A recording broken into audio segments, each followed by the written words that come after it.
That is another episode of the Autumn Windbags. RJ Clifford, Juan Soto. Let's have some fun today.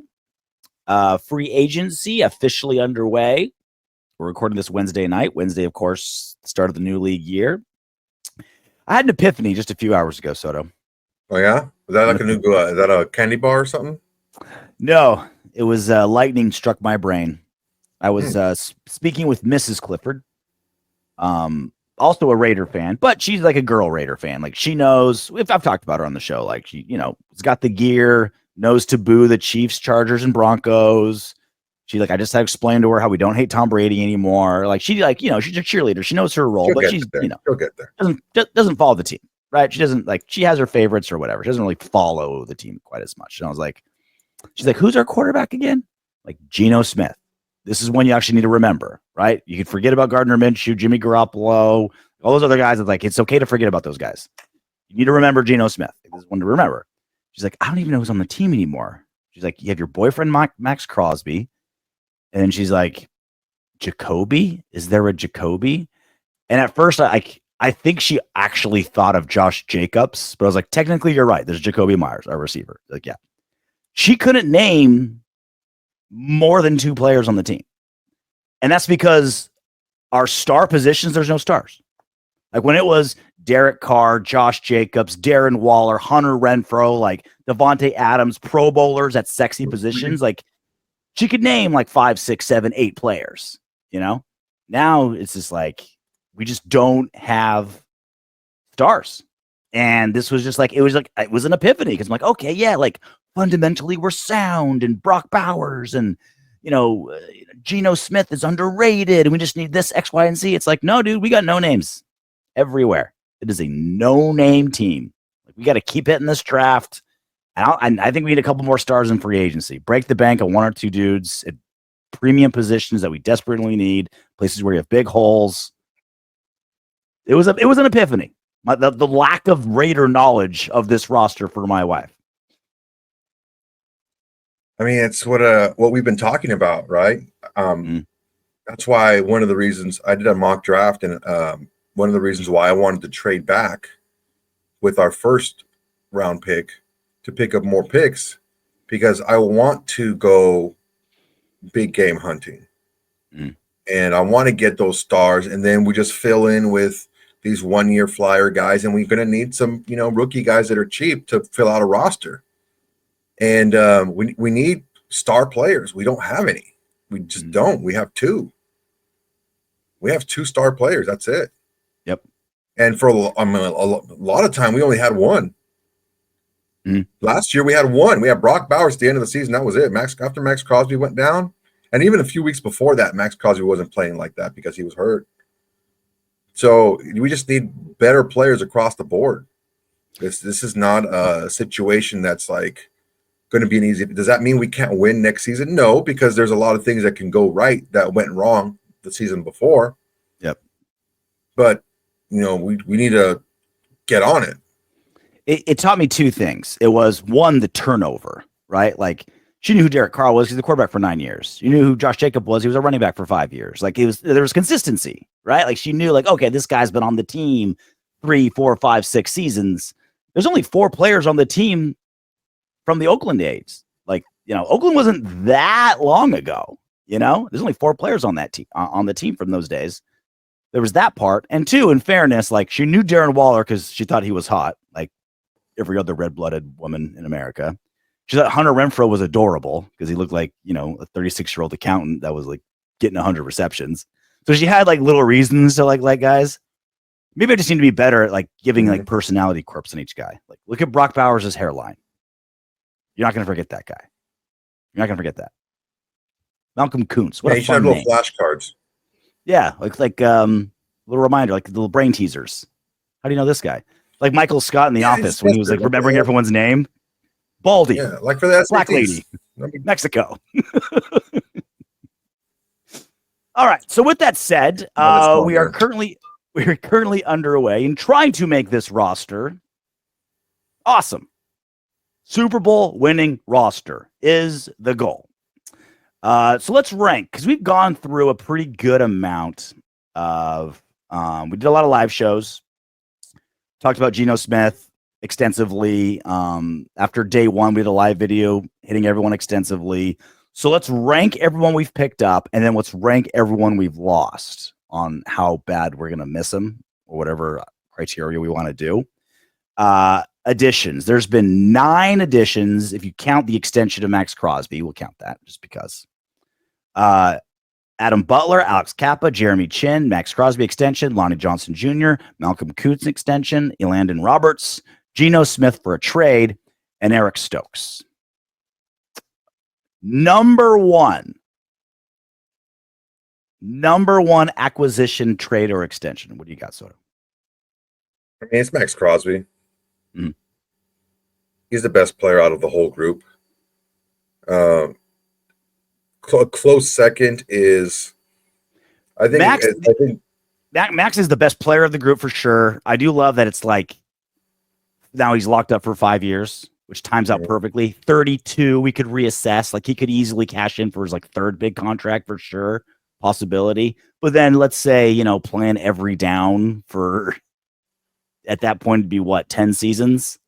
He's getting very close to not being able to do that anymore. Yeah.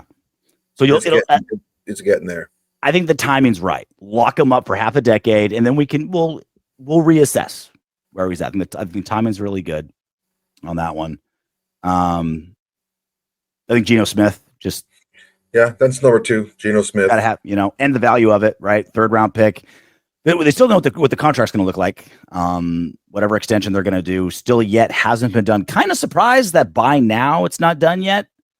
I thought like that would have been part of the trade. It's like, look, if I'm going to come here, like, you're obviously going to extend me. What's that going to look like? And it'd be like, all right, before we trade you, here's what the contract would look like. Apparently not. I get it because they're still looking to add more pieces. And I think Pete's just telling Geno, we're going to take care of you. We just need to see what our cap looks like after a couple of weeks of free agency. And then we'll make sure we make it happen for you. Like, do we front load you? Do we back load you? Yeah. So I get it. And I think Geno trusts Pete just like Pete trusts Geno, and they're going to be fine. Pete did to Geno what we have been hoping Tom Brady is going to do to the rest of the league. You know what I mean?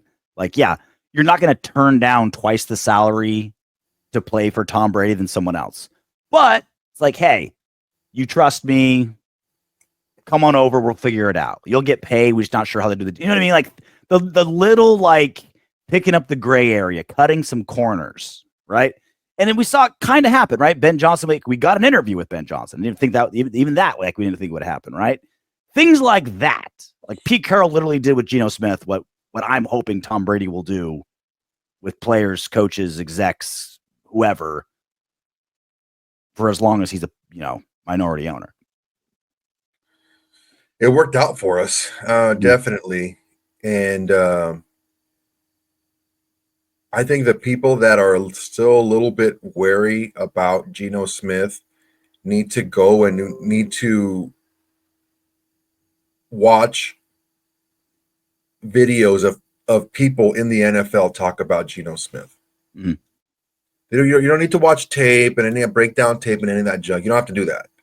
Just watch people from different channels, from any of the insiders from mainstream media, the pro football talk guys, anybody talk about Geno Smith, and you'll see that he's much better than people are giving him credit for.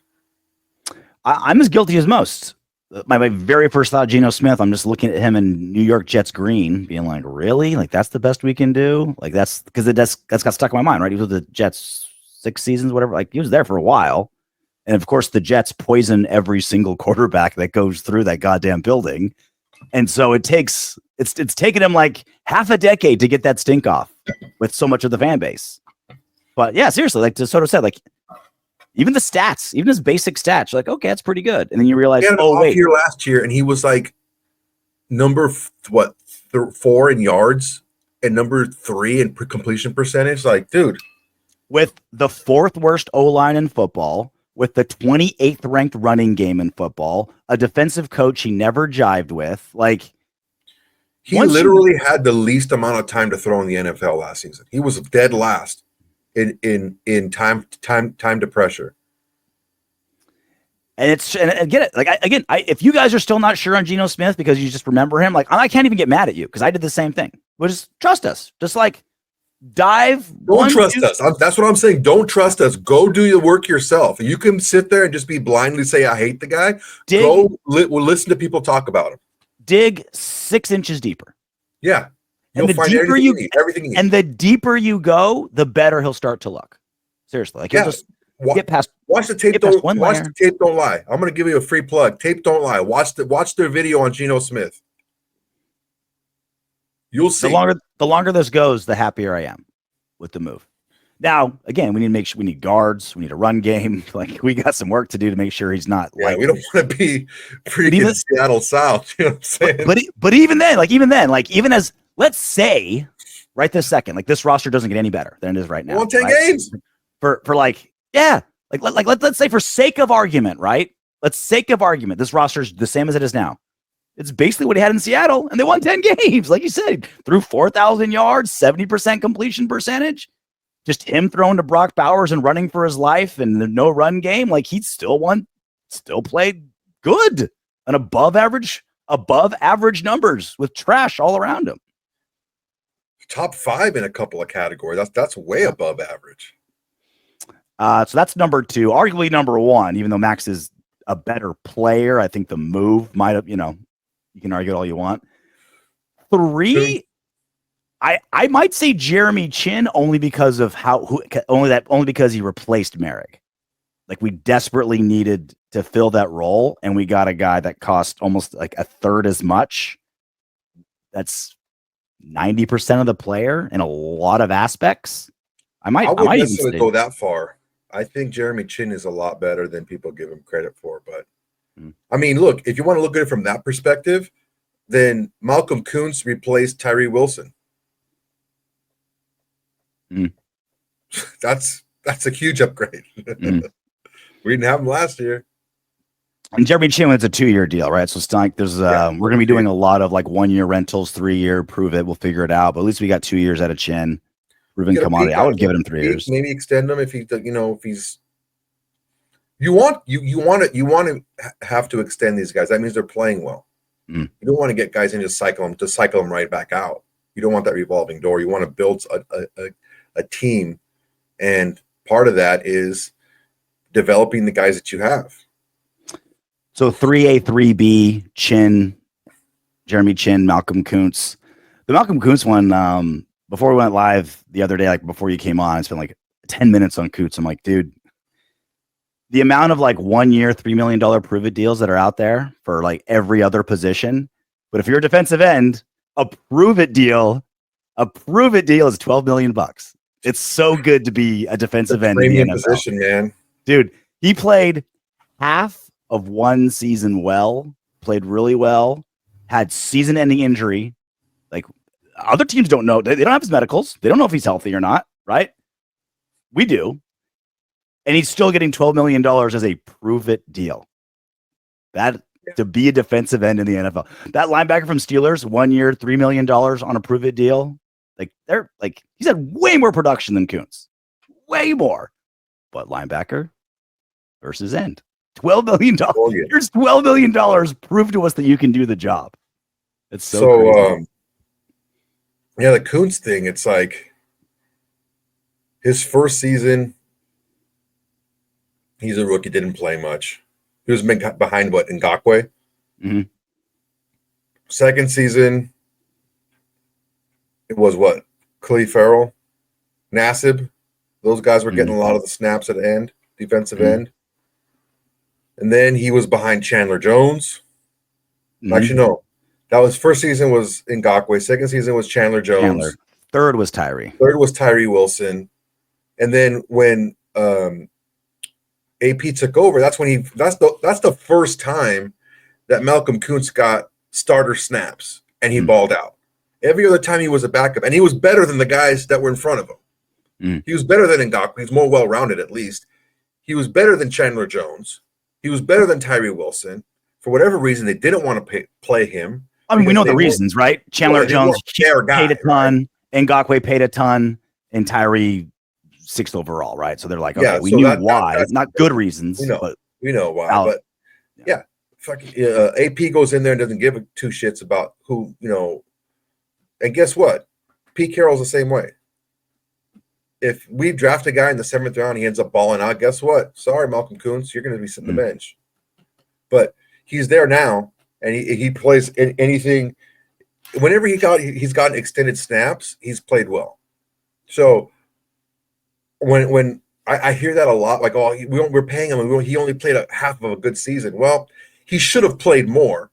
He was better than the guys in front of him. It's just those guys. It was more of a political thing than anything else. He's kind of Pete Carroll doesn't play politics. Well, that's why I had this argument with Adam Hill. I had this argument with like multiple other Raiders people, and they're like, "Oh, there's no way we're keeping Kuntz. No way. Someone's gonna give him a ton of money." I'm like, I don't know, man. Like, we know why he only played half a season. Where other teams following it that in depth, other teams don't have access to his medicals after destroying your ACL. Like, now he is young. Technology is amazing, so there's reason to be optimistic. But like, you don't know. He can be a really shitty rehabber. Happens all the time. Guys get hurt and it lingers for 3 years because they're on their ass eating Lucky Charms. Not Maxx Crosbying and like you have to kick him out of the training table, right? It's like, I don't know, man. I don't know if everyone's like, there's just like so many variables around him if you're just on the outside looking in. And we were able to keep him for a $12 million prove it deal. It's so crazy, the life of a defensive end in the NFL. All you have to do is flash for half a season. It's like, all right. It's like in Mad Men, they'd get like, oh, here's $5,000 to buy your campaign. Like we're literally going to pay you to give us a campaign to see if we're going to use you. It's like, here's $12 million for a campaign. Here's $12 million to prove to us that you can play football. To be a quarterback or defensive end in the NFL is printing money.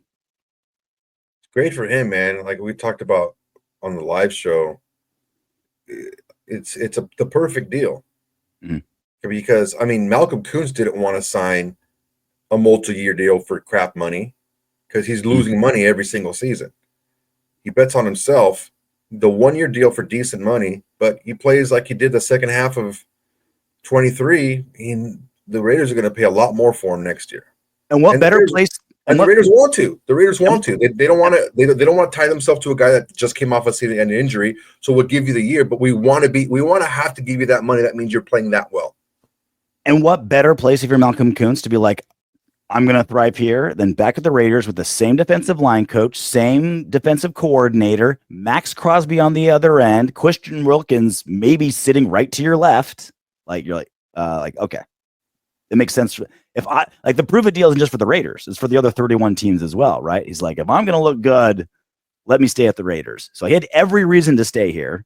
The other 31 teams had every reason to be like, we're not going to pay him big. There's too many question marks. And still he gets $12 million. Yeah. That's life as a defensive end, baby.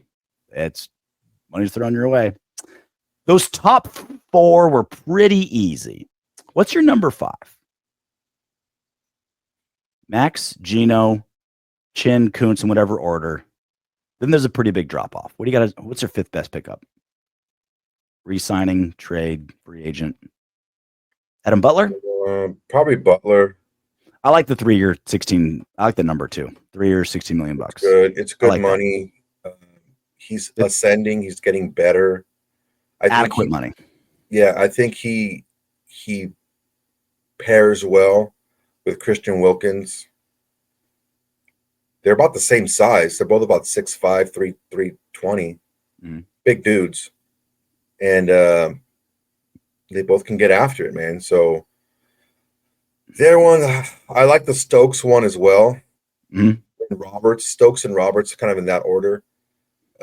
We just got to get Stokes in that. We have to get him around Maxx Crosby and get his body right. One of the criticisms about him coming out of college was he had a pretty lean lower body, and you're seeing it that he's got ankle injuries, knee injuries, hamstring injuries. So he needs to get in there and he needs to strengthen up his lower body, but he also needs to do a lot of prehab. So he's stretching and get his massages in there and just really kind of work on and get his legs ready for the season. Because, man, that guy's got measurables through the roof. Well, and Roberts too, man. I mean, when he is on the field, He was pretty goddamn productive. 1 year, $3 million for a guy that's got starter potential at linebacker. He's just a little older. Yeah, that's the only reason why I don't put him up higher, because he's a little bit older. He's already 30, going to be 31 soon. So I don't know how many years he's got left at that level. Mm-hmm. I like the 1 year for him. Good guy. I mean, leader. Everyone has good stuff to say about him. Just he's a spillane in coverage, maybe even a little bit worse actually. Mm-hmm. And that's why he didn't play a lot last season. He just got that. He was that much of a liability in pass coverage that they didn't put him out there that often. He played mostly on short yardage downs and like red zone stuff. Yeah, he's a tone setter guy. That's why he's only 44. I mean, he's not even a north and south guy. He's like a north to south guy. He needs to be going straight forward. That's it. Mm-hmm. No side to side, no backwards, just straight forward. Filling gaps. He will blow up freaking blow up guards all day. Mm. He can blitz. He can do that very well, but he's very specific. I still think we need to add another guy at linebacker. I don't know if Tommy Eichenberg is going to be the guy to do it. So that leaves Alex Kappa. Right? We got everyone else, right? Lonnie, Stokes. Well, Lonnie Johnson. Lonnie Johnson. He's a special team guy. He's not going to play. He's the last one. He's number 9. And then Kappa, 2 years, $11 million, man. That's you got to be fighting to start at that money. Like, you could be a rotational guy, but you should be fighting for a starting job with that kind of money. Yeah, I'm a little bit iffy on the money on him. Yeah. I wouldn't have given him that much. I think he was more of like probably the 2 year, like the 8 range. 11 for 2. I mean, whatever. It's not that big of a difference, but it just goes to show the relationship that Kappa's had with Spytech from their days in Tampa. And it's the guard market too. I think it's the guard market. It's getting so expensive. There's some guys out there. We'll talk about it a little bit, but there's some guys out there. There's a guy that I have identified, and I know the reason why he's not being touched right now, but that's a good reason for us, and we have the infrastructure to be able to kind of absorb that. No guy wants to be left untouched. Leaves you very disgruntled. All right, so those are the 9 acquisitions that we have. We lost more than we gained in more ways than one. Let's just go in order. Divine Diablo went to the Falcons, 2 years, $14 million. Happy trails. Gonna miss your name. We weren't giving you that. Not a chance. No.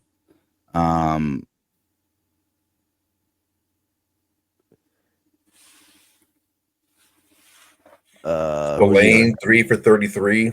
3 for 33. Oh, that one still hurts. That one hurts the most. That's way too much money, dude. It shouldn't hurt that bad because we didn't have a chance. If it was 328 or 327, something like that, like, okay, well, you know what, that's not too bad. Or 325, like, okay, you know, but dude, 3 for 30, that's a lot of money for Robert Spillane, who's already going to be 30 years old. I think Mike Vrabel fell in love with himself. I think he's like, oh yeah, years are going to be brutal, dude. I think he's just like, oh yeah, that's me. That's me. Let's pay him. He's a leader, man. He's a leader on the team, but you know what? So is Landon Roberts. You know, there's plenty of guys that respond, and these guys, they go, like you bond faster with people that you train with, you know, more than anything else, because you're all in there doing the same, just grinding work. So we're going to get these guys in there. I'm going to be all right. Pete Carroll's going to get these guys straight. I'm going to miss Nate Hobbs too. He, the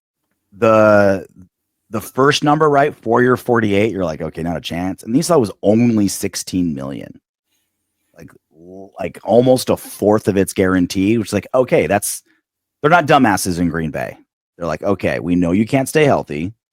If we're not going to give you a lot of guaranteed money, you stay healthy, you'll get close to that 48, right? You play all 4 seasons, 3-4 seasons, you'll get upwards of $40 million. If you get hurt, you're not getting more than 16. So that kind of deal, I would have actually given him 60 million guaranteed for 4 years. That I would have done. And then if he stays healthy and keeps playing, then he gets the extra monch. Yeah, I don't know that they would really want to go that far. I think if looking at it and kind of like thinking about it logically, I think that I don't know that we were going to give him that 4th year. I think that's what sealed it. Even though it was a funny money year, it's still out there. Yeah. Tre'von Moehrig, he was going to be one of the hardest ones to keep, and they just threw a bag at him. It's like, what are you going to do? Panthers are just like, here you go, dog. 3 years, $51 million. I get it. We weren't going to, no way we're going to pay that. The only thing is, it feels like the Panthers aren't paying him for what he did. They're like, he keeps getting better every year, and they're like, if you keep this trajectory, you'll be worth it. So again, it helps that we replaced him with Chinn right away, where it's like, okay, that stops the bleeding a lot. Like, I feel like I can like untie the noose around my neck, and I can just cut my wrist normally with a butter knife instead of actually trying to put a gun barrel in my mouth, losing Tre'von Moehrig, because we replaced him so well. But shit, man. Good for him. He's one of the guys that could get us like a third round. If we don't replace a guy, we don't sign a big guy. Yeah, that's a third round comp pick. And Spillane's a fourth round comp pick. If he keeps playing, right? Because there's where they were, what the contract was, and there's this whole formula of how well they do, Pro Bowl, blah, blah, blah, blah. He has to fall flat on his face for us not to get a third for the money they gave him. Because it goes off of a scale for the position. And he's at a scale. He's at the upper scale. That's the highest you can get as a third round comp. He's at the upper scale for safety, 17 a year. We got I'm amazed we got 3 6th-round compensatory picks this upcoming draft. We could get upwards of 3 third rounds next draft with the guy, which is rare, right? Spillane plays. Yeah, we're not used to losing really good guys. Like, we just don't have good, you know what I mean? We don't have good players. They get lost that way. But I just think this guy's got overpaid, man. That's the thing, is that's how you're gonna get slotted for the comp pick, is how much that you got paid from the new team. I don't think anyone else was gonna give him $11 million a year. That's a lot. And look, I understand that you guys are saying like, McCoot's got 12. Yeah, but he's an edge rusher. It's different. Spillane's a middle linebacker. Like, he's a strict middle linebacker with no like outside edge abilities. He's just a strict middle linebacker. Those guys don't make as much money. Yeah. And then after that, it's basically all cuts that we saw coming and want. Andre James, that signing was kind of head scratchy to begin with. He's cut. Michael Gallup cut. Tamari Fox cut. Gardner Minshew, we all knew that was coming. AJ Turner, Desmond Ritter. Oh, Isaiah Polamalu extension. We forgot to mention that. Oh, shit, yeah. So long ago. But that's good one. That's the other half. Those are 2 starting safeties, right? Our DB room's kind of in shambles, but we should have our 2 starting safeties. Our 2 starting safeties are 6'4", 200, runs like a 4.4 40. The other guy is 6'3", 210, runs a 4.4 40. Both are big hitters. Both can line up in the box. They can play sub-package linebacker. They can cover slot guys. They've both done it. They can play deep center field. These are the type of guys that you look at them and you're like, okay. When you take a step back and you're like, okay, you got 2 big, imposing, intimidating guys in the back end that can move around. These are Pete Carroll safeties. Yeah, those are Pete Carroll safeties, big time. Big time. Again, the DB room's in shambles. We should have our starting safeties for at least the next 2 years. And it should be pretty good. It's not like it wasn't in shambles last year. Okay, they had the worst coverage grade of any secondary in the league. They had the worst coverage grade. We had bodies; they were just all hurt, right? Even the ones that were playing. It was in shambles regardless. Okay? We just got to build up from somewhere. Yeah. Well, we had Moehrig. Moehrig was obviously great. He got himself a bag, right? But so is Chinn. Chinn's very good as well. All right, so that's who came here. That's who left here. Who else do we want? Now, the first few days of free agency, all the the vast majority, it's like almost like a going out of business sale, right? It's Black Friday, right? The day after Thanksgiving, everyone's getting that 70-inch TV like off the shelves as fast as possible. There's still some sleepers out there. You tweeted out today, Soto, the 4 that you wanted. Chendrick Wills, tackle, Jeff Okunda, corner, Elijah Moore, receiver, Devin White, inside linebacker. All guys in their mid-20s, all baby salaries. Oh, yeah. And each one of these guys has a little bit of an issue that needs to be addressed. But I think these issues are things that a Pete Carroll-led team will definitely be able to absorb. The most interesting one for me, I think, is Jedrick Wills. Jedrick Wills' first 2 years in the league were excellent. Like, not very good. They were excellent. His first 2 years in the league, he allowed 1 sack and 26 pressures in his first 2 seasons. We're talking about a rookie and a second-year right tackle. So the right tackles usually go against the best edge rusher because they don't want to go against the left tackles, right? So the guy has the skill. He got hurt his 3rd year. He got hurt last season. So it's injury issues. There was a little bit of he did a Devontae business decision on a play because his knee was, knee was bothering him, and he kind of he sat out a game because his knee was bothering him, and he didn't, he wanted to be, basically his attitude wasn't there, basically. And then that's why he missed the rest of the season, because the Browns just kind of took him off the active roster. I find it shocking that a player on the Browns wouldn't be super gung-ho and be all excited to be there. This guy was a number 10 pick in the draft. The same season that Tristan Wirfs went like 12. So this guy was highly, highly rated out of Alabama. He's a good player. He's 6'4", 320, moves nice. He's got nice long arms, big bear paws. The guy can play. He's a little bit of a head issue right now. And this is the type of guy that you want to give to a Pete Carroll. And to have him kind of put his arm around and be like, look, man, we know what you can do, and we believe in you. We're just going to give you this little taste to keep you hungry. And if this works out, you're going to get paid, whether with us or somebody else. But it's up to you now. And that's why I put Jedrick Wills up there at number 1, because I think for the talent that he is and the projected like market value that Sport Track was giving, 2.3 for 1 year, that's a steal. And at worst comes to worst, we have to cut him and we eat $2 million. Big deal. Best case scenario, he's probably he becomes a starting offensive lineman. Realistically, he's a swing player that's very, very good, who can play both tackle and guard. He might start at guard depending on what we do, right? He could. Yeah. Good. Well, I'm just gonna move on. Unless you got any more. Jeff Okudah? No, Jeff Okudah. Jeff Okudah, his main thing is strictly his injury history. He had an injury where he missed a lot of games with the Lions. The next season, he played the entire year. Then he got the bag from Houston, played the entire year, his first year there. Last season, he gets hurt. He missed, I think, weeks 4 through 11 with a hip injury, but he came back. He came back in week 12. And I think for the money he was making, they just wanted to move on to someone else. But he was completely healthy for 2 seasons, and he was healthy enough to come back from his injury, so it wasn't a devastating injury. We're talking about a number 3 overall pick in the draft his season when he came out. This guy has high-end traits. For $5 million for a corner that can potentially be the best corner on your team is pennies. Definitely wide receiver help. I don't know if Elijah Moore is the true number 1 that we need. Definitely not number 1. He's very good. Now do we need depth? Very good. He's a very good player. I liked him coming out of Ole Miss, and he was electric, man. That's the word that I use for him. And just to show, like, look, his stats may not be great, but I mean, he went from the Jets to the Browns.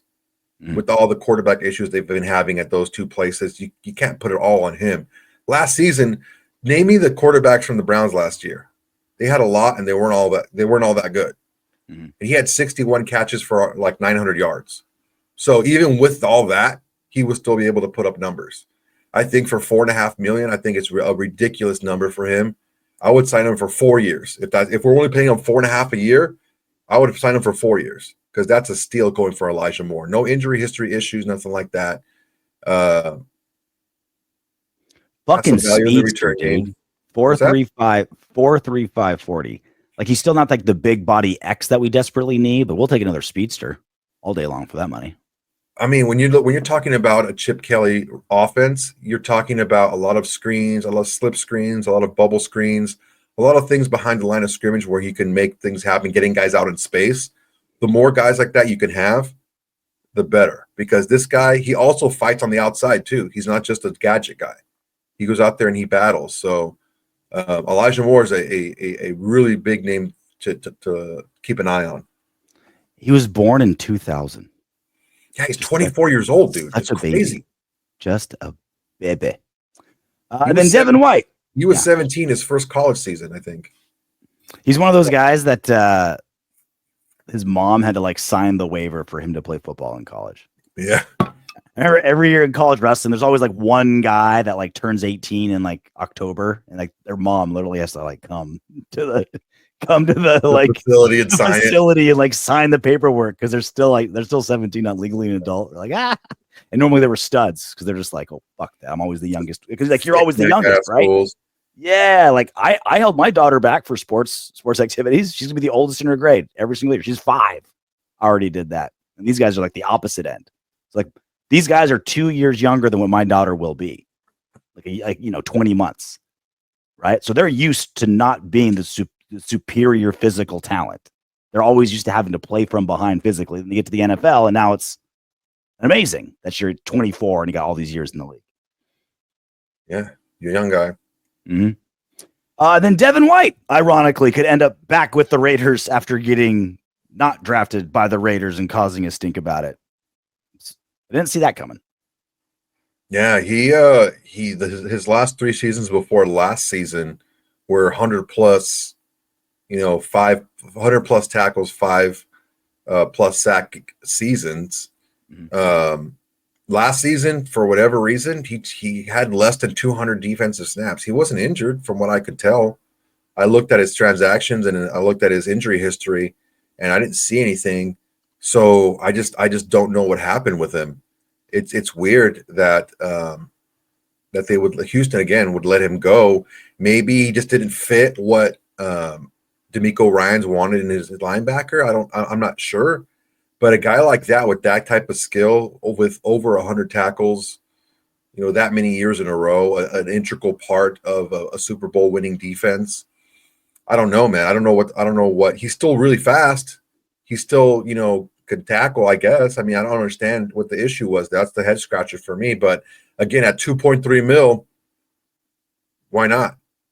You sign all these guys for like $13 million. It's because he was obviously like the one drafted right after Clelin Ferrell. And so you're like, oh, we still got him. Because that's who I would have wanted, right? If John Gruden didn't go like, oh, yeah, he's a grinder. Let me overreach on this guy 20 spots. Would have been Devin White. We end up with him anyway. It all works out. It's part of the evil genius of John Gruden. We always get the guys we want eventually. Chestnut checkers. It's all part of the plan. It was always part of his plan the entire time. So those are the flyers, right? League-ish minimums. Take a stab at a guy 1 year. Can I break it down real quick? Break it down. So look, the first couple of days of free agency are where the big dogs go. The big money, the big dogs, that's okay. Right now, we're kind of like in the in-between phase where the types of guys like this get signed.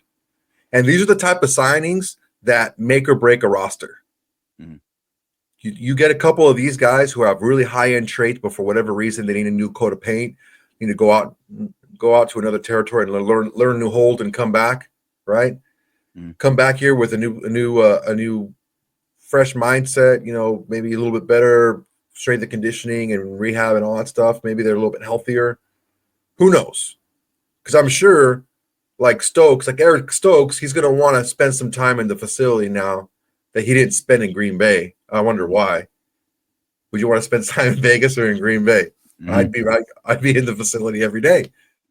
But the next big signings that we're going to get are going to be the releases, like potentially the Cooper Kupps and stuff like that. There's going to be more. It's going to be more. It's the guys it's the guys that like don't take the first offer. It's the guys that are like, I'm used to getting paid good money. I want to field a lot of offers. I want to wait. That's what's going to be trickling in later. Yeah, these guys right now, because they need to get under the cap. Teams need to get under the cap, and they want to see what they're working with. So they're going to release guys, and then there's going to be the after the draft releases that you can get another wave. But for right now, these 4 guys that I outlined, those guys would be 4 home run signings, regardless of what happens to them. Because not all of them are going to pan out terrible. You know, they're all like good, close to zero risk, right? Yeah, it's such a low risk for these guys. I mean, you're buying lottery tickets for 50 cents, right? Yeah. Take a stab. Moore is a no-brainer. He's a no-brainer. You should get him at $4.5 million. You should get him, like I said, max him out 4 years. Do it. So those are the like roll the dice for nothing, right? Those are the lottery tickets. We do need to fill out some holes with more than lottery tickets. Let's start with X wide receiver. There's kind of a lot out there, depending on what your penchant for risk is. Stephon Diggs, Keenan Allen, Mike Williams. Cooper's not really an X. Around the he position. moved him all over the place. He was all over the place. Tyler Lockett's old. He could exit. He's not really an X, dude. He's more of a Z. He's the other side. He's not the guy that you put him by his own. That was always DK. Yeah, well, I think that's why there was always DK there, which is why he never X'd it, because DK is the true like you look at X wide receiver in the dictionary, it's a picture of DK Metcalf. He's also 32 years old, man. I just can't get down with that. Yeah. Oh, he's old. He's slowed down too. Yeah. I mean, 80% of a prime Tyler Lockett is still the best receiver on our team. No, he's not better. He's not better than I don't know. He's not better than Jacoby. I think it's debatable. But I mean, we do need a true X, right? So is there someone on this list? I think we got to pick up one of these guys. It's a tough one, man. Diggs always outstays his welcome, but I feel like with a Pete Carroll, you can get a guy like that and keep him under wraps, make it work. I don't want to get too many of those type of guys because there's only so much that Pete Carroll can do. Well, I don't want any, but there's a reason why they're free agents, right? Like we're at the point where you gotta have at least one because they're just so. It might as well be a receiver, right? They're just so talented. Diva division. Dude, imagine freaking the fist fights in the locker room between Pickens and DK. Mm-hmm. Someone's not getting enough targets. They're gonna get targets, all right. Cost their mother head or something. That's what they're gonna get. Stephon Diggs always takes a few seasons before shit goes south anyway. So I think he was okay with Houston last year. He didn't make a stink last year. He got hurt, but he didn't make a stink. Yeah, it takes. See, it always takes a few seasons for him to make a stink. I'm down with Diggs. That'd be great. You give him 3 seasons. You sign him for 3 years, but the first 2 years are real. The last one's like a void year, opt out void year. Just cut him after that last year. Give me Diggs. Running back, we still need a veteran, like a good veteran presence. This was tough, dude. This is tough. It's tough. I think we draft 2. Since you're McCormick, we keep, right? Like there's no reason to get rid of them, but you can't bank on them. And I think you got to pick up a pretty, some kind of decent veteran running back. Got to. You got to get a veteran running back. You have to have a veteran presence in there, and that veteran presence needs to be more than J.K. Dobbins. It needs to be more than Amir Abdullah. Yeah, definitely. I like Dobbins. Nick Chubb is out there. Well, I would take Nick Chubb any day of the week over Dobbins. Dobbins has showed you he will not stay healthy. 100% will get hurt. Every single season he gets hurt. Every single year. Chubb got hurt 1 year. He got hurt one time because he got cheap shotted in the knee. Yeah. That's the only thing that happened. Now, he came back last year and he was better towards the end of the year. He got better. So another season away from the knee injury. He's 29 years old, but he's a stud at 29. Nice short deal. You kind of get that bridge between, who you have now and who you have coming in the draft. Maybe you don't need to use him a lot because the guys in the draft are that studly, but I would go Nick Chubb. I'm hoping the Chip Kelly effect in the run game that he was able to put together in Ohio State and in the past can lure one of these guys too, right? Or if it's close with somebody else. The old line's not great. If we can fill those guards in before we sign running back, I think that could help. Dude, I'm scared of that, man. Corner, Definitely need corner. We need 2 starting corners. Rizul Douglas is out there. Mike Hilton, Sante Samuel Jr. My 2 targets are Asante Samuel and Jeff Okuda. Those are my 2 target guys. You can get those, but you can get both of those guys for like 18 mil total. That's not bad. We need at least one legit starting inside linebacker, a guy that we sign where you're like, you are starting unless you blow it. Like that's another like big free agent signing we're gonna have to commit some money to. Devin White. Devin White's the dice roll. Kaiser White. Spytek knows the guy. Spytek drafted the guy. Mm-hmm. You know what I'm saying? Like Spytek was in the room when he was drafted. He was part of that decision. And if there's any type of juice left at all in those legs, Spytek's going to bring them. Squeeze it out. Yeah. Tyrell Dodson's out there. Shaq Thompson's out there. Yeah. We need at least one. Yeah, and then guard. Absolutely need a guard. And they're out there. Because I think it's a done deal, right? Jackson Powers Johnson's going to center. Like yeah. That's a no-brainer, right? Andre's gone. So we need 2 starting guards. I'm willing to just go one big one and then between draft and dice rolls have someone battle out for the second one. I do not want to just go into the season when we should be a run first team with 2 guards. You're just like, you're kind of hoping the rookie pans out. You're kind of hoping the dice roll pays out. Like, give me a starter money, starter guard. At least one. Gotta. Yeah, I like Mekhi Becton, but not at the price that he's looking to go for. Mm-hmm. He just doesn't do well enough in pass protection for me to give him that kind of money. Mm-hmm. He's projected to make 14 a year, something like that, or 17 a year, 14 a year. He had a good year. It was quite a bit. It was like over 10.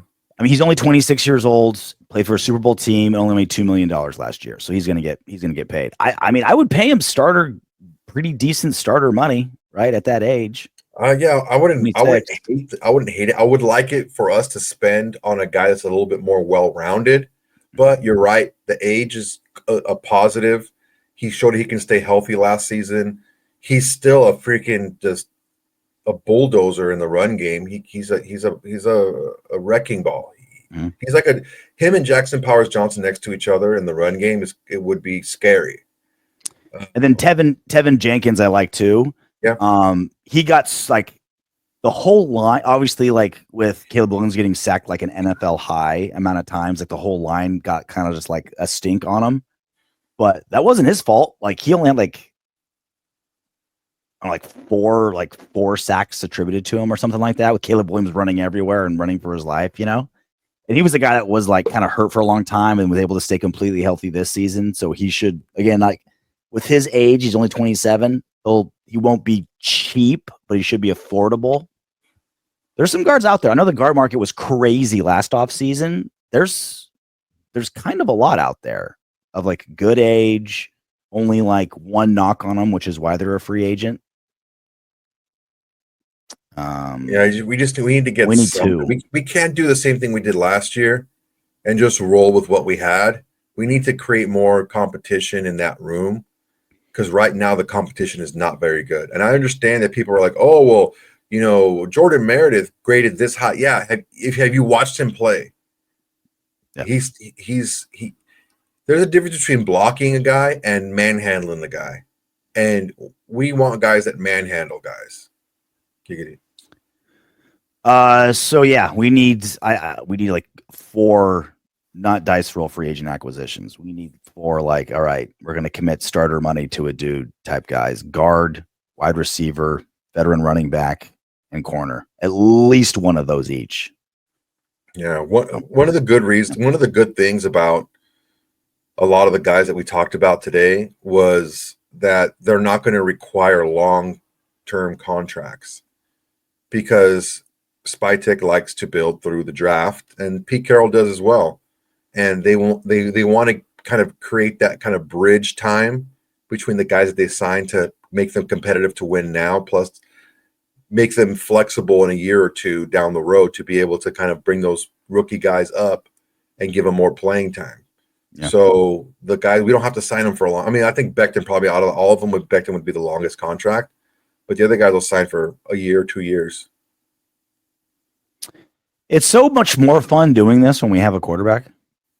Before, you're just kind of like, all right, let's just do what we can with everything else. You're like, no, we like have a legit quarterback now. So now we're like building a team with purpose. We're not just building it for the sake of building it or building it for later. We're just like, no, like we can field a team now. You can get it done. Offensively, a lot of work to do. We're going to be better offensively than we were last year for two main reasons. Geno Smith and Chip Kelly. We're going to be better offensively. So dude, it's impossible for us to be worse running the ball. Like, God, not dude, possible. It was so bad. And it wasn't all the line either, because towards the end of the season with the same line, Sincere McCormick was getting yards, Abir Abdullah was getting yards. So I don't know. One last thing before we get to what up Windbags. Already. A report by to Sean Reed from The Athletic. The Raiders' acquisition of Geno Smith doesn't eliminate the possibility of them taking a quarterback in the 2025 draft. They're still considering a quarterback as early as the first round, according to league sources. So we've talked about this a lot. You should always be in the habit and be in the process of developing quarterbacks. Even if you have Patrick Mahomes, even if you have Josh Allen, you should always be developing a backup, developing for the future for multiple reasons. One, like we've talked about it, how many starting quarterbacks in the NFL play all 17 games? Less than half.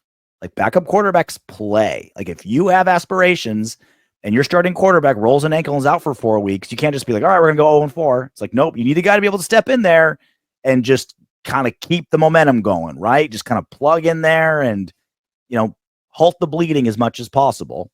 And two, because quarterbacks are so valuable, you want a kind of like Sam Darnold, JJ McCarthy situation. You want to be able to just like, you have your guy, oh, fuck, he got hurt out for the season, but you developed a dude that crushes it. And now you've got a guy on a rookie deal that you're willing to trade for 2 first-rounders. You know what I mean? It's like quarterbacks are so valuable. They're like Daniel Jones getting $12 million. Like, dude, they're ridiculously bad quarterbacks are ridiculously valuable in this league. Always be developing. Even if you have we have Geno Smith, and he's 35. So we're kind of in the middle, right? Like he's not going to play probably for the next 5 years. We should be thinking 3 years from now who's going to replace him. But even if he was 25, you should be developing. That part.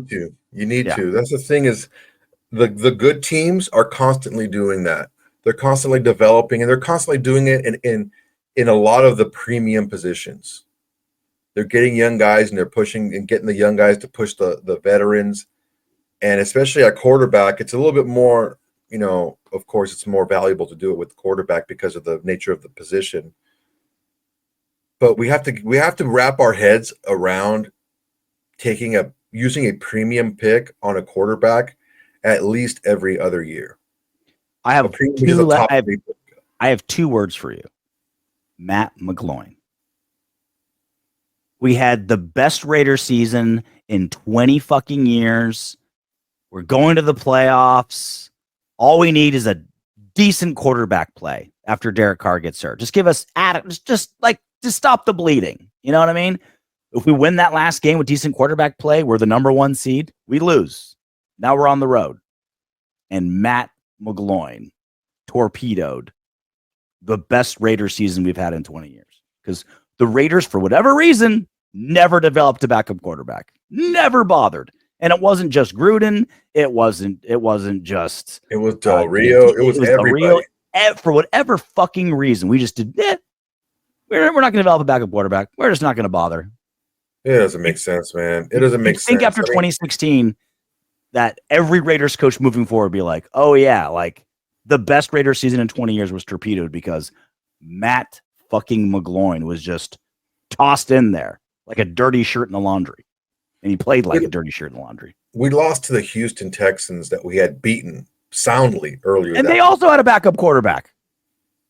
But they at least developed something decent. At least they developed a quarterback-like substance. We just fucking threw McGloin in there. So there's that part, right? There's that whole just like, it's just smart football to always be developing first, second, even like semi-ish third, always be developing your quarterback room. The other part is, according to this report, first rounder still on the table. Shedeur? Is he still? If he's there at 6, the Raiders do it? No. So here's my, and I don't have anything against Shedeur. If we didn't have, what's his name? That guy, Geno Smith. If we didn't have Geno Smith, you and Vicky have the same quarterback brain. If we didn't have Geno Smith, then I would say take Shedeur at 6 if he's available. But we do. Now, you want to give your guy that you just traded for, because I think the first 3 rounds are guys that should start on your team, and that's a premium pick for me. Mm-hmm. So you get the guy, you traded a 3rd round pick for your quarterback, and you're going to pay him, right? You want to give him every chance to succeed. On top of that, well, actually, before I go further, how is drafting a backup quarterback giving Geno Smith every chance to succeed? Mm-hmm. It's not. On top of that, it's not just like a hyperbole that, this draft class is not as good as last year. It's not. And it's not going to be as good as next year's draft class either. So why use a number 1 pick on a player that you can get maybe a comparable player in later rounds next season? It doesn't make sense if you're looking to win now to do that. If you're going to take a quarterback now, take a quarterback that will sit and learn behind the quarterback that you are anointing as your starter. It's different than it was in Seattle. It's a different situation. Matt Flynn played because Aaron Rodgers got a concussion and got hurt and couldn't play the rest of the season. And he balled out for like 2/3 of 1 year. Okay. And then they got Russell Wilson to compete with him. So you have a guy that doesn't have a huge track record of playing well. Plus, Matt Flynn never played for Pete Carroll. Well, guess what? Geno Smith had played really well for Pete Carroll for 4 years, 2 as a backup and 2 as a starter. So his weight is a lot heavier with Pete Carroll than Matt Flynn was. So it's still going to be a competition because everyone has to compete. But Geno Smith is the starter. That's it. He's the starter. So if you're going to trade a premium pick for a guy and you're going to pay him and extend him, why would you not do everything in your power to help him succeed right away? Drafting a backup quarterback right away, especially when they're going to be comparable or 2 better quarterbacks available to you next season, it doesn't make sense to me. I understand a coach's philosophy in having a nice veteran, well-paid starter and a first-round quarterback to be your future. Someone gets hurt. I understand the coach's mind in that sense. The GM needs to supersede that and say, we need to optimize. What's the holy grail of the NFL? Rookie quarterback that's a starter on a rookie pay scale. That's the cheat code of the NFL. He should be paid $50 million a year. You're giving him $2 million. That's $48 million to give to the rest of the roster with this beautiful, gorgeous window. That's like a 23-year-old chick with double D tits, thin waist that knows how to cook and your mom's going to love. It's the golden unicorn. Sarcasm. it's the golden unicorn, right? To have that. And if you have the veteran quarterback that's high paid and the rookie, even immediately eliminated that. Exactly with the Falcons, right? They gave Kirk Cousins 140 mil, whatever it was, draft Michael Penix, and Penix starts the whole season. So yeah, it's great. Michael Penix, rookie deal, cool. We got our guy. But you just blew $40 million of the cap this year that doesn't get used on those Penix free years. So you got to have the GM mind supersede the coach mind in some of these things. I don't think Shedeur is going to be at 6 regardless. I've seen a couple mock drafts do that. I don't buy it. I don't believe it for a minute. But if he does, trade. If shedeur is available at 6, there's going to be a quarterback hungry team that's going to want that 6. You trade. You trade if you're number 6 and you have shedeur. You do that right away. So again, and you're talking to two guys that are like, no, premium picks on quarterbacks, even if you have one, that's just too valuable. That number 6 pick. Well, the thing is, it's like it's too valuable. Exactly, but compared to the Atlanta situation, you have an older quarterback who's coming off of a season-ending injury.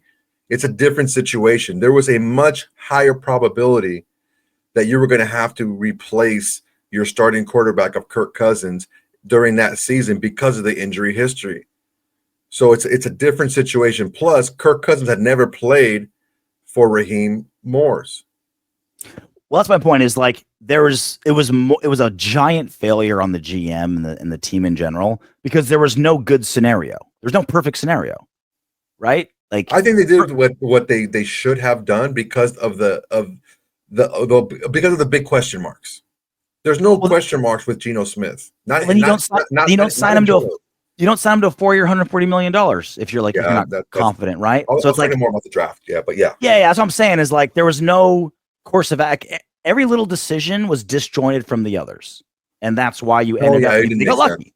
They got lucky, right? Penix worked out and they'll move on. They'll eat a little bit of a cap from Kurt, but it could have been way, way better. Like, this was the best case scenario, and they're still going to have to eat like $40 million in dead cap. Best case scenario happened.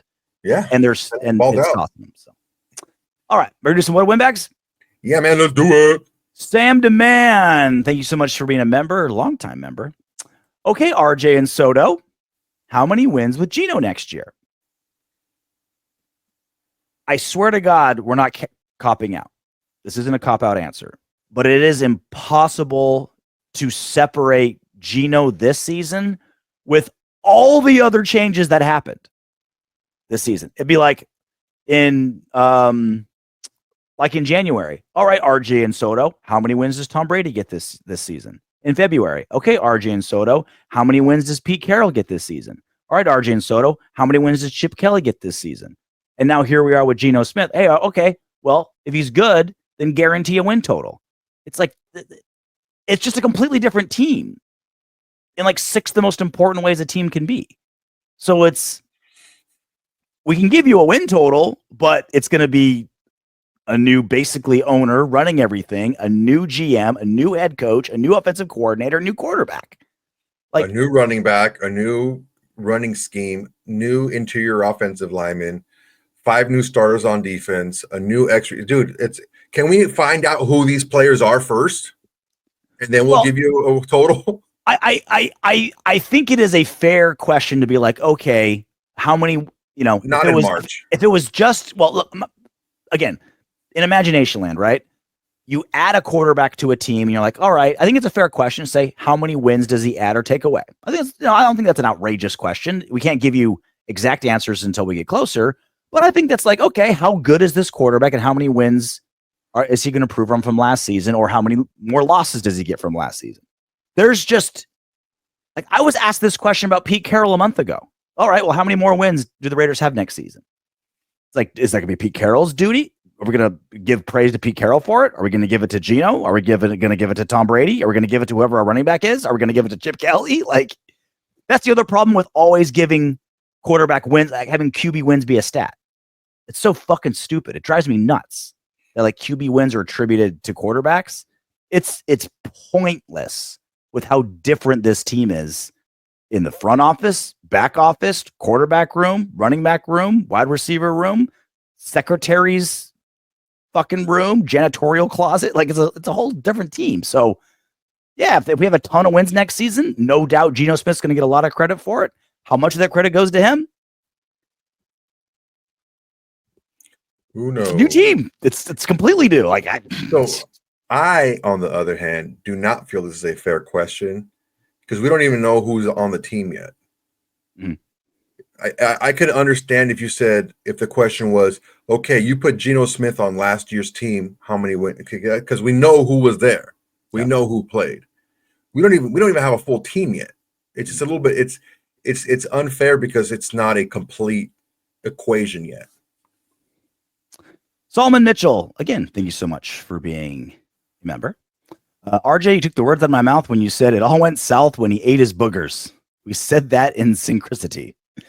You're the quarterback, one of the largest sports icons in the world, and you're eating your boogers like a scared 4-year-old on the sidelines. That really did feel like the end of Gardner Minshew that day. When he was like, when you're playing that bad, and then I don't think this is illogical, juvenile, superstitious. It's like, no, man, like quarterbacks are leaders. Perception matters. There's a reason why Civil War generals led from the front. Like, that's stupid. Why is your most valuable guy the most likely to get shot? Because he's leading 10,000 guys that are all going to fight 15% harder because the general's out there. That's your quarterback. You want the quarterback to have the fucking hot wife, the booming voice, 6'4", a stature that people look up to, like that. Like, we're human beings. We're just monkey brains. Like, we respond to that kind of shit. You know what I mean? Your quarterback's like sat on the sideline, picking his boogers, taking a look, chumming it up. You're like, okay, I'm supposed to play. I'm supposed to block for that guy. I'm gonna catch passes for that sicko. No, thank you. So all of his little intricacies were cool until that, and that made everything just really weird. So, oh, cool, man, you freaking camp out on a van and you wear jorts and like you wear like ripped freaking t-shirt bandanas like Hulk Hogan. Like, oh, cool, man. And then you see him eat his boogers and you're like, oh, he lives in a van and he still wears jorts. What? It just makes everything look weird. It's like it's like if your sister brought a dude home and he did all those things, but you're like, oh, but he's like a partner in a Fortune 500 law firm. He makes $20 million a year. Like, oh, okay. He chooses to do these kind of idiosyncratic things, but he's actually successful. You're like, oh, okay. You're like, he does all those things, and you're like, yeah, he's he works part-time at Jiffy Lube. Like, yeah. And you're like, this fucking bum. This freaking bum. What are you doing, sis? Why are you with this guy? And that shit matters, man. That shit matters in a room full of 25-year-old testosterone athletes. Like, that shit, that matters to 40-something-year-old nobodies. Matters extensively to a 25-year-old who's like, I'm gonna block for the fucking booger eater over here. No thanks. That's tough. Ron Volstead, 7437. This is not a Patrick Graham defense anymore. I love this statement. I love this question. I think it still is. I do. Because a Patrick Graham defense has always been whatever pieces have been cobbled up for him to throw together anyway. That's kind of what he's special in. Now, he has certain things he wants to do, right? He has intricate coverages for his DBs. He wants a lot of DBs on the field. Wants linebackers that can move. So there's pieces to it. But I feel like any defense is a Patrick Graham defense. Where are you on this, Soda? Because we haven't had this conversation. We haven't talked about this yet. I feel that the players that we got to replace the players that left are pretty comparable. Mm-hmm. The only difference is I think the guys that we got are a little bit more physical. I think Chinn is more physical than Moehrig. I think, as hard as it is to believe, Roberts is a little bit more physical. He's bigger. He's more imposing than Spillane. And the rest of the guys are just re-signed guys. Mm-hmm. You know, I mean, for sure, Stokes is faster and bigger. He's taller and bigger than Hobbs was. So those are the fingerprints of Pete Carroll. I think his scale of his template for what he wants in a secondary player, he wants them a little bit taller, a little bit bigger. He wants those guys that like that. But other than that, I mean, they're going to be playing a Patrick Graham scheme. Yeah, I mean, look, I know Pete Carroll is at his, like, he's originally a defensive guy, and he's got like a defensive mind, and he has like themes that he likes his defense to have. He certainly has a type of player that he likes at certain positions. I think he'll staff it as Pete Carroll. Make no mistake, every defensive coordinator that's been under Pete Carroll, it's been that defensive coordinator system. There's no Pete Carroll system. It doesn't exist. It's always When it was Gus Bradley, it was how Gus Bradley did defense. And it was Dan Quinn, it's how Dan Quinn did defense. Now that it's Patrick Graham, it's going to be Patrick Graham's defense. Pete Carroll will motivate and have some things to say and have some themes, and he'll definitely have a lot of say in staffing it. But it's definitely under Pete Carroll, Patrick Graham's defense will be Patrick Graham's defense. Make no mistake about it. Period. End of story. Yeah. All right, that's it for us. Good shit. Obviously, a lot of free agent stuff, a lot of roster stuff, a lot of moving parts, a lot of parts not moving. If anything crazy happens between now and next show, we'll get into it. We may have to go a little early next season. I'll be on the road, or next week. I'll be on the road, so we'll do a little early one before I head off to London. But yeah, slowly putting it together, boys. We're making a team. Until then, knock on wood if you're with me. Hey, you made it to the end of our video. Great job. I know you want more. Go ahead and click the next video. And if you're feeling crazy, go ahead and subscribe.